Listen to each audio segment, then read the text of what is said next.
And yeah, Gareth, if you could just talk us through your life, like when you started out, the struggles you faced, and how you became the man you are today. Sure.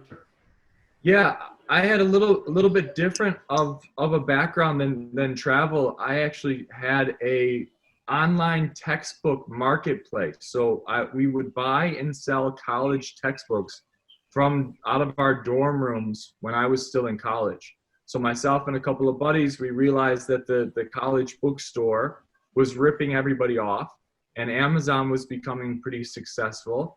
So we would buy back students' books for cash in their dorm rooms, and we'd turn around and we'd sell them online. And we were building up this business. We opened up a store off campus, and we started buying and selling college textbooks. And then we graduated, and fast forward the story, we had stores in New York and Utah and California. We were the third largest online textbook marketplace behind Amazon and half.com, which is owned by eBay. And we moved out to San Diego, actually where I'm back to now, and looked for venture capitalists, looked for funding, looked for advisors and all this stuff. And then one day, we all, the six of us that had built this business, we all sat on the beach one day and said, what are we doing? We don't love this business. This isn't something that we're committed to or passionate about, buying and selling cheap college books to students and trying to get the lowest price. And there was so much difficulty around this industry where there was international editions that were coming in. The bookstore was starting making custom editions, all these things that made it such a pain in the ass. And we were working so hard for things that we weren't passionate about. So I sat down and we said, we're going to try to sell this business. And it was time for me to go and start a new project. And I thought I can go and become I was the director of marketing. I said, I can continue this marketing life and, be very comfortable, or I could take a big leap and I can make this jump in my life and try something completely different that I've always dreamed of.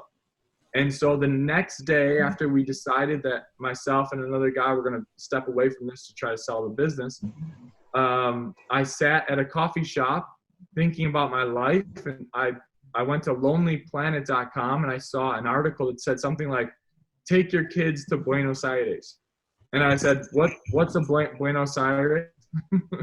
And I said, what is this magical place? And that afternoon, I bought a one-way ticket to Argentina. And I bought it for 3 months down the road, and I thought, I'll figure this out. And I'll take a big leap here. I've always wanted to, learn Spanish, always wanted to live abroad for a year. That's one of my big life goals. So I moved all my stuff back home to my mother's house in upstate New York. And I got myself ready. I packed my clothes. I looked a little bit online, but this is before travel blogs. This is before content. This is before anything. I started the site touristotownie.com. The idea of going from not knowing anyone or anything to becoming us in the US, we call it Townie, which is like a local, someone who knows everyone. So I'm starting to transition the name a little bit to make it for a broader audience. But so I started that, and then with $5,000 to my name, because I sold my old car and had some money in the bank, $5,000 to my name, I got on the flight and I arrived in Buenos Aires at 11 p.m. at night. I got to my hostel, I set my bags on the bed, and I just said, shit, what did I just do? That was the dumbest decision of my life. I was alone in this room, white walls. It was just, I looked out the window and it's dark and there's people speaking this foreign language I don't understand. And I just thought I was the biggest idiot in the world. Like I didn't know anybody there. I didn't know, I had high school level Spanish, which was terrible. Like all I could ask in Spanish at that point was like, do you like blue? That's all I knew.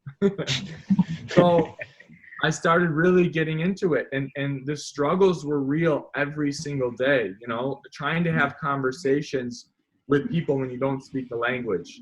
And my money was dwindling very quickly and everything. And just constantly I'd go back to my hostel and I just think, this is ridiculous. I'm never going to make anything of this. I'm going to go broke and I'm going to fly home within a month with my tail between my legs back to my mother's house with nothing to show for it.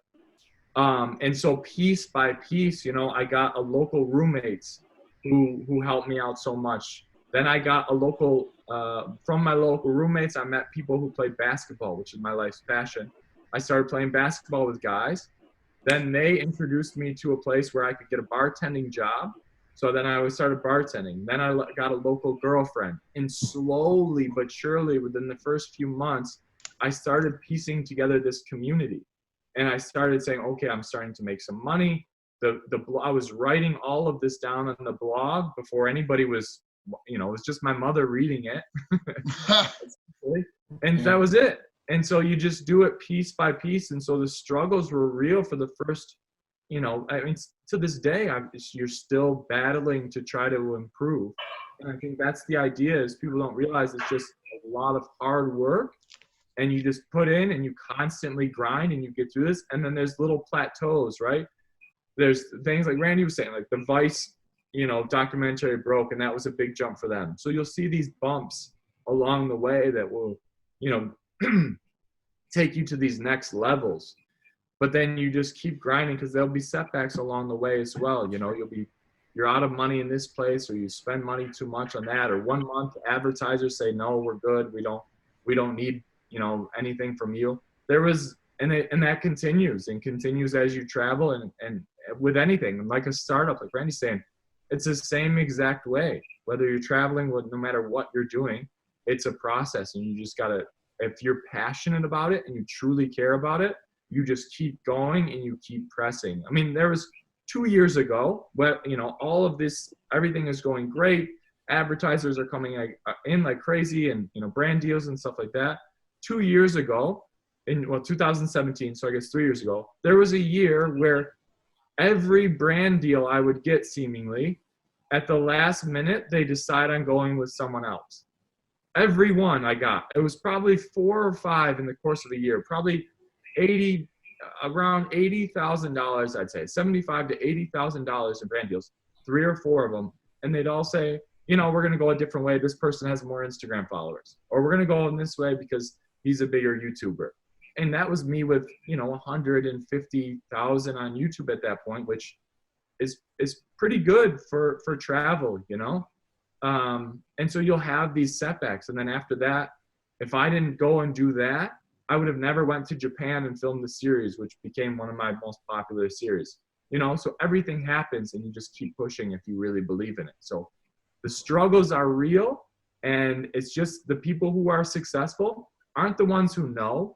It's the ones that will continue and will push through the setbacks and will persevere no matter what, because they believe in it.